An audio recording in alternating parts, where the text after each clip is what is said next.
আজকে শুধু আমরা বাইতুল মুকাররম চত্বরে নয়, বাংলার টেকনাফ থেকে তেতুলিয়ায় লক্ষ কোটি তৌহিদি জনতা আজ জুমার নামাজের পরে রাজপথে অবস্থান গ্রহণ করেছে।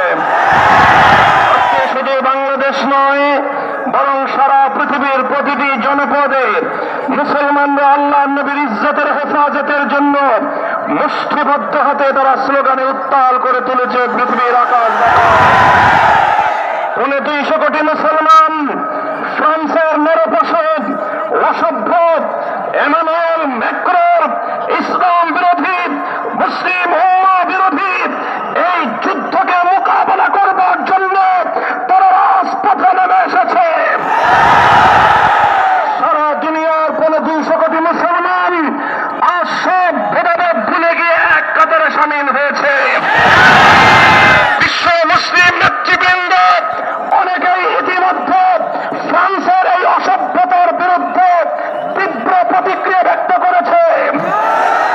তুরস্কের প্রেসিডেন্ট রজব তাইয়্যিব এরদোগান ফ্রান্সের বিরুদ্ধে স্পষ্ট অবস্থান গ্রহণ করেছেন। পাকিস্তানের ইমরান খান প্রধানমন্ত্রী স্পষ্ট বক্তব্য রেখেছেন। আমরা প্রশ্ন করতে চাই, ৯০% মুসলমানের দেশের প্রধানমন্ত্রী শেখ হাসিনার বক্তব্য কি? শেখ হাসিনার পরিষ্কার ভাষায় বলতে চাই, স্পষ্ট ভাষায় বলতে চাই, আজ পৃথিবী দুই ভাগে বিভক্ত। এক ভাগ আল্লাহর নবীর দুশমন, আর এক ভাগ আল্লাহর পয়গম্বরের মহব্বতকারী।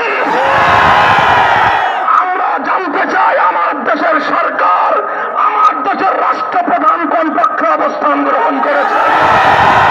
আজকে অসভ্যতার বিরুদ্ধে মানবতার লড়াই, আজকে মিথ্যার বিরুদ্ধে সত্যের লড়াই। এই সত্য মিথ্যার লড়াইয়ে আমাদেরকে বিজয় নিয়ে ঘরে ফিরতে হবে। শাহজালালের পবিত্র মাটি, হাজী শরীয়তুল্লাহর পবিত্র ভূমিতে আমরা অসভ্য ম্যাক্রনের কোন দূতাবাস দেখতে চাই না। বাংলাদেশের মানুষ যেভাবে ক্ষোভে ফুঁসে উঠছে, এখনো পর্যন্ত চূড়ান্ত ক্ষোভের বহিঃপ্রকাশ ঘটেনি।